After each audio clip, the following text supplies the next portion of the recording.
परंतु यीशु जैतून के पहाड़ पर गया। भोर को वह फिर मंदिर में आया। सब लोग उसके पास आए और वह बैठकर उन्हें उपदेश देने लगा। तब शास्त्री और फरीसी एक स्त्री को लाए जो व्यभिचार में पकड़ी गई थी और उसको बीच में खड़ा करके यीशु से कहा, हे गुरु, यह स्त्री व्यभिचार करते पकड़ी गई है। व्यवस्था में मूसा ने हमें आज्ञा दी है कि ऐसी स्त्रियों पर पथराव करे। अतः तू इस स्त्री के विषय में क्या कहता है? उन्होंने उसको परखने के लिए यह बात कही ताकि उस पर दोष लगाने के लिए कोई बात पाए। परंतु यीशु झुककर उंगली से भूमि पर लिखने लगा।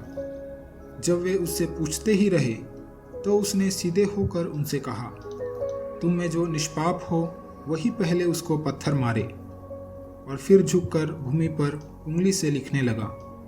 परंतु वे यह सुनकर बड़ों से लेकर छोटों तक एक एक करके निकल गए और यीशु अकेला रह गया और स्त्री वहीं बीच में खड़ी रह गई। यीशु ने सीधे होकर उससे कहा, हे नारी, वे कहाँ गए? क्या किसी ने तुझ पर दंड की आज्ञा न दी? उसने कहा, हे प्रभु, किसी ने नहीं। यीशु ने कहा, मैं भी तुझ पर दंड की आज्ञा नहीं देता। जा और फिर पाप ना करना। यीशु ने फिर लोगों से कहा, जगत की ज्योति मैं हूँ। जो मेरे पीछे हो लेगा वह अंधकार में न चलेगा परंतु जीवन की ज्योति पाएगा। फरीसियों ने उससे कहा, तू अपनी गवाही आप देता है, तेरी गवाही ठीक नहीं। यीशु ने उनको उत्तर दिया, भले ही मैं अपनी गवाही आप देता हूँ, फिर भी मेरी गवाही ठीक है, क्योंकि मैं जानता हूँ कि मैं कहाँ से आया हूँ और कहाँ को जाता हूँ।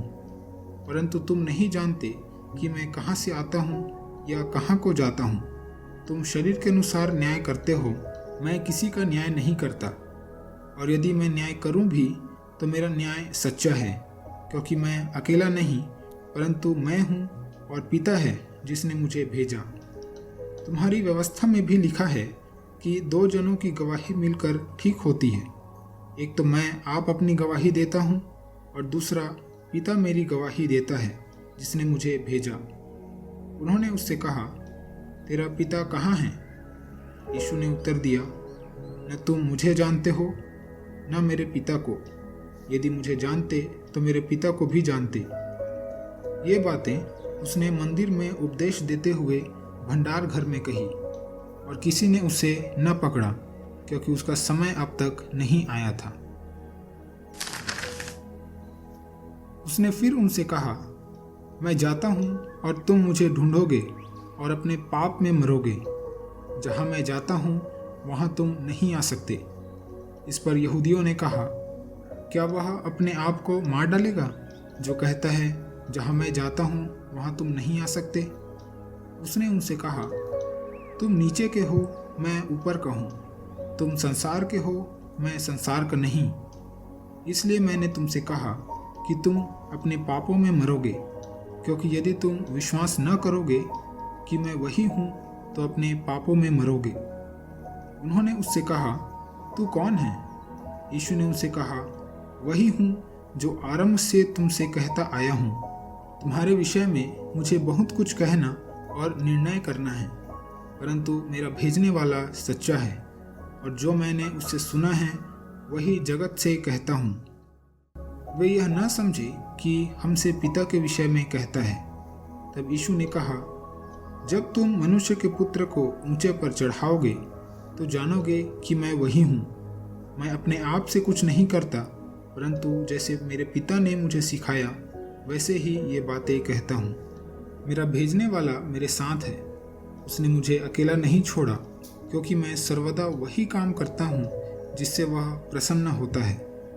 वह ये बातें कह ही रहा था कि बहुतों ने उस पर विश्वास किया। तब यीशु ने उन यहूदियों से जिन्होंने उस पर विश्वास किया था कहा, यदि तुम मेरे वचन में बने रहोगे तो सचमुच मेरे चेले ठहरोगे। तुम सत्य को जानोगे और सत्य तुम्हें स्वतंत्र करेगा।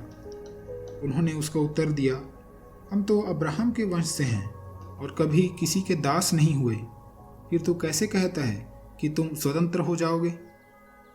यीशु ने उनको उत्तर दिया, मैं तुमसे सच सच कहता हूँ कि जो कोई पाप करता है वह पाप का दास है। दास सदा घर में नहीं रहता, पुत्र सदा रहता है। इसलिए यदि पुत्र तुम्हें स्वतंत्र करेगा तो सचमुच तुम स्वतंत्र हो जाओगे। मैं जानता हूँ कि तुम अब्राहम के वंश से हो, तो भी मेरा वचन तुम्हारे हृदय में जगह नहीं पाता, इसलिए तुम मुझे मार डालना चाहते हो।